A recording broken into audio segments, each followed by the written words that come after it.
So in our last video, we were heading up north on the Intracoastal Waterway, or the east coast of the Great Loop, and we were in South Carolina with stops at Charleston, and then we headed up to Georgetown, and then through Pawleys Island, Myrtle Beach, Hilton Head, finally ending up in Carolina City, just south of Wilmington. In today's video, we're heading up through North Carolina, where we started just south of Wilmington, and we head up and anchor near Morehead City. Then we take a nice little jaunt up to New Bern. We leave the next day for Belhaven, and ultimately end up at Coinjock in North Carolina, just south of Norfolk, where they're famous for their prime rib.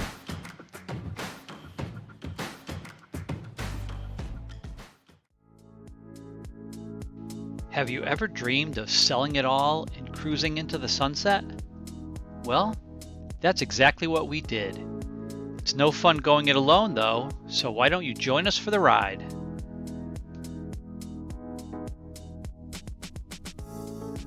So we headed out of Carolina City around 6 a.m. Island Time likes to leave early, and we got a gorgeous sunrise and some nice smooth waters.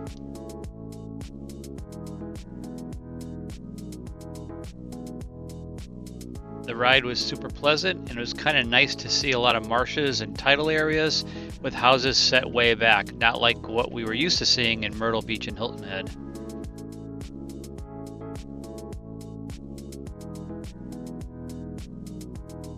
There looked to be some nice anchorages tucked back in those protected bays.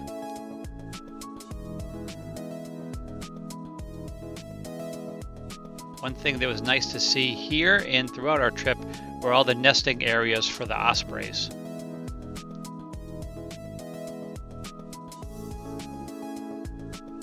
Most of the bridges that we encountered opened on the half hour and hour, so there's only a short wait, and all you need to do is hail them on channel 13 on the VHF radio, and they'd open for you. One thing that was pretty cool is we passed through the Camp Lejeune area, and we saw a lot of military vehicles that were used for training. They were either abandoned, I guess, there, or used for training. Maybe they were stuck in the marshes, not sure.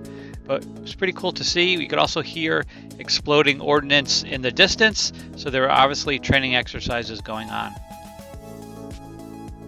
Did see some signs where sometimes in the morning they'll stop boat traffic for an hour or two when there are exercises nearby. At one point I thought we maybe got into a restricted area or got too close, but apparently this was just a training exercise with a flyover.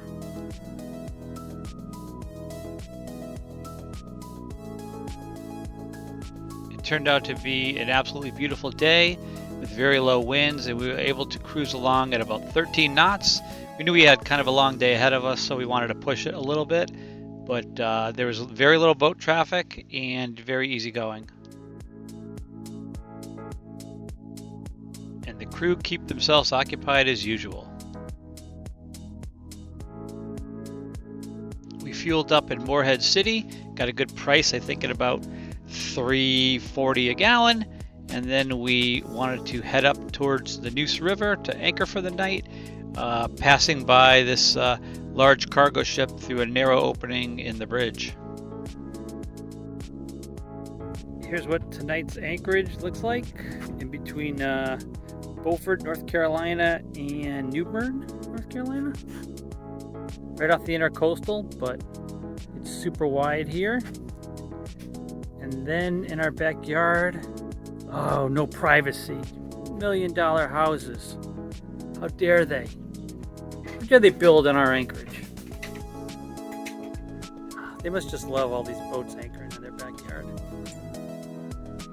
But that's the beauty of the Intracoastal. For the most part, the anchorage was pretty calm, except for the occasional tug and barge that went by and threw a pretty big wake that would hit us broadside. But they kind of simmered down in early evening. So we decided to cruise up the Neuse River to a little town called New Bern, North Carolina. Heard a lot about it. We met some cruising friends there, Debbie and Glenn, on Effervescence, and they live in the town now, so they highly recommended it. We're going to meet them for dinner, but we'll take the cakes and do some exploring in the meantime after we dock. Just waiting for the drawbridge to open. New Bern. Quaint old town, clock tower.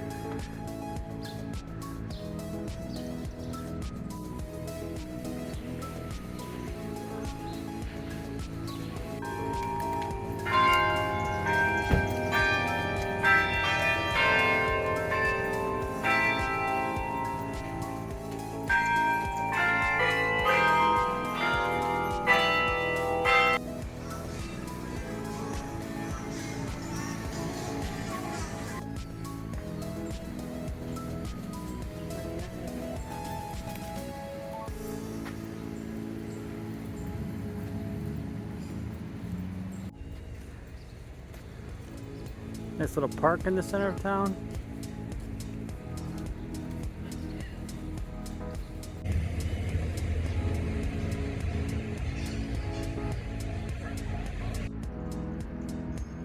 Certainly a lot of history in this town. New Bern Fireman Museum.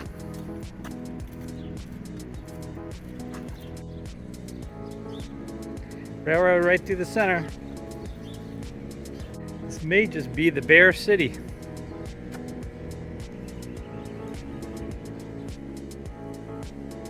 So at the time, we didn't know that New Bern was founded by a Swiss nobleman in 1710, Bern being Swiss for bear, so that's why this is the Bear City.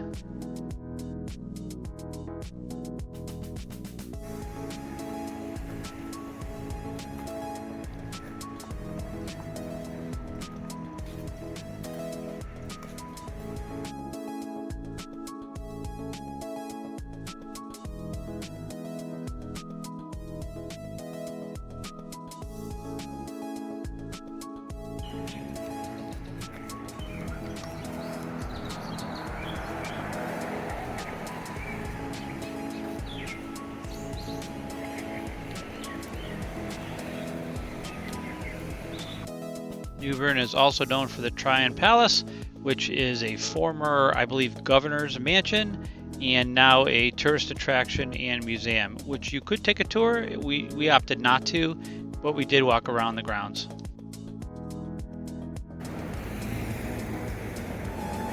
It's the Gertrude Caraway Garden, Tryon Palace.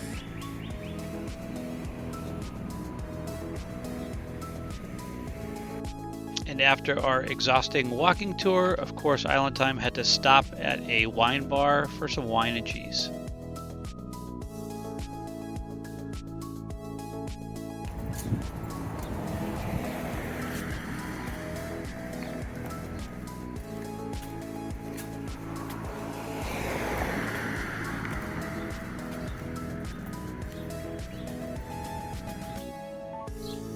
A lot of historic homes here from the 1790s.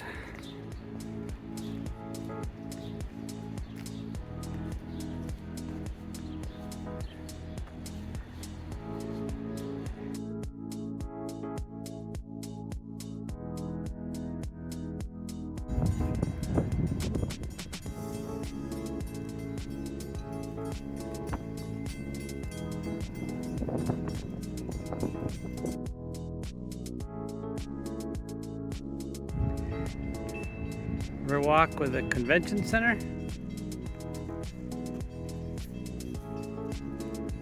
Convention center overlooking the marina.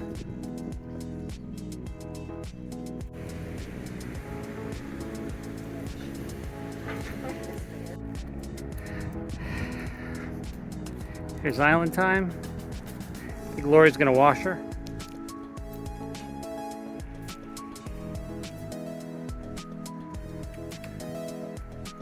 We are leaving New Bern this morning, headed to Belhaven, North Carolina. Waiting for the bridge tender for the 6:30 opening here. Beautiful morning. He's said that they were not opening until 9 a.m. But I said, hey, I talked to the bridge tender last night and he said 6:30 I'd be no problem. He said, oh, maybe that changed. Well, he said, we'll open for you, so it paid to ask.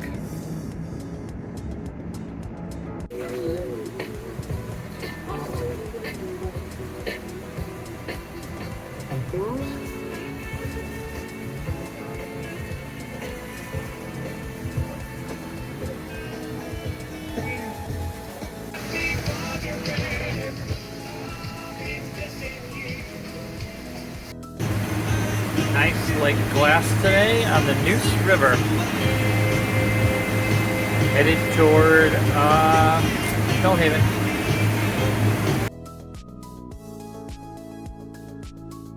Interesting dock here. It's like R.E. Mayo, if I recall, and I think you could dock there for something like less than 50 cents a foot a night, but I'm not sure you have any power or water.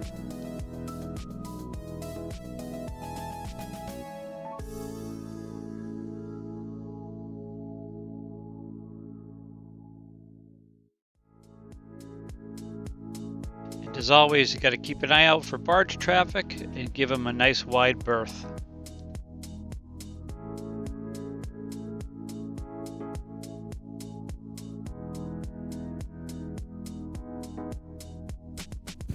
With the Belhaven Marina.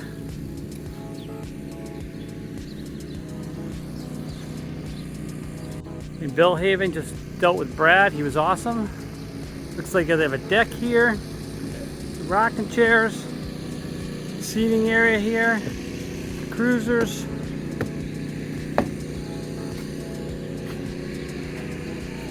Nice surfboard bar. Those pretty girls are here too. So this is Belhaven Marina. Bath, shower, all kind of soaps. Excellent decorations, air conditioned, towels, real towels, spotless shower, shampoo, conditioner, mirror. Oh, this place is amazing. Sure. It's a one-horse town. Tavern Steakhouse. Tavern at Jackson Neck. Tavern Steakhouse. Beautiful.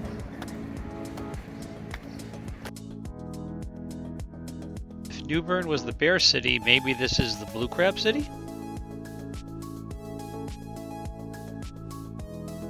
One thing that amazed me is that the number of towns that we stopped in, the hardware stores were just way more than hardware stores.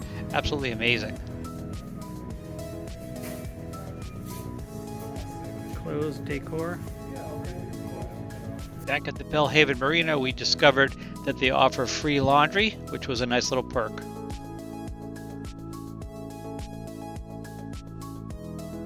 And they also offer free use of the golf cart.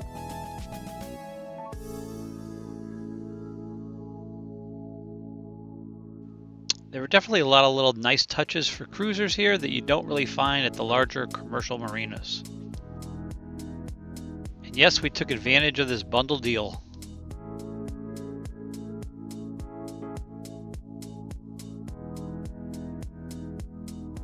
We had dinner at Spoon River Restaurant, which was absolutely fabulous. Something you wouldn't expect to find in such a small town like this, but somebody obviously put a lot into this restaurant. The decor was amazing. The light fixtures were actually made from old books.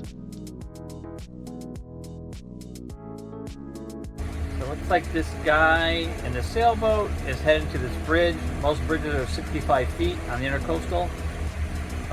He is hanging something off of his boom to tilt his mast so he could fit under. Never seen this before. I hope he makes it.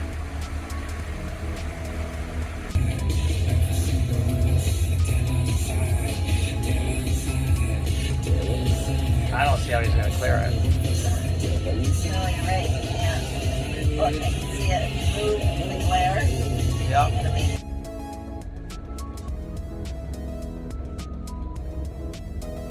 It does not look like he's going to make it.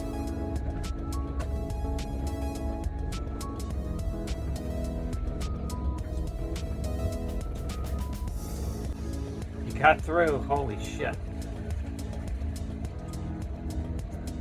Just a few miles later, we saw something crossing ahead of us. As we got closer, we realized it was a black bear.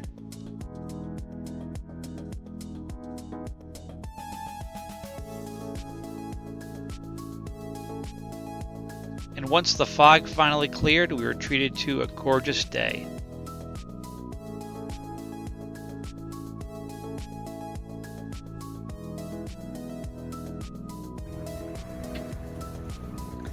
Bridge tender asked us to take the east channel,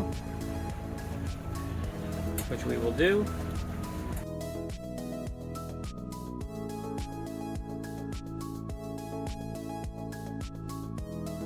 Coinjock Marina, Coinjock, North Carolina, just south of Norfolk, Virginia, by about, I don't know, 60 miles, but famous for the prime rib. This guy's doing an awesome job getting down and off the dock.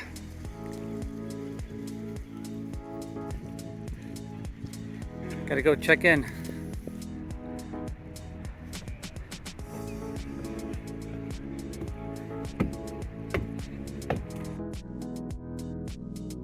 Coinjock is really one long dock parallel to the river, and they really packed the boats in. There must be 30, 40 or more boats packed in stern to bow.